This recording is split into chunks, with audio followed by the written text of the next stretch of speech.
Hi guys, in this video let me teach you how can you remove background from image this 2023 using clipdrop.co. So all you have to do is go over to this website clipdrop.co, and over here you just want to select the remove background, and over here you just have to paste or upload a couple of pictures.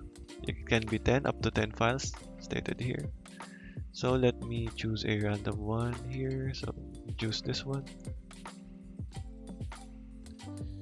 And as you can see, it automatically removes the background, and you can also freely customize it to your liking. You can also edit it, enhance or upscale also, as you can see. And you can also download it, and also you can explore a couple of tools here.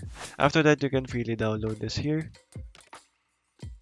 And as you can see, we are resulted in this final product. So okay guys, that is all for the video today. Thank you for watching and goodbye.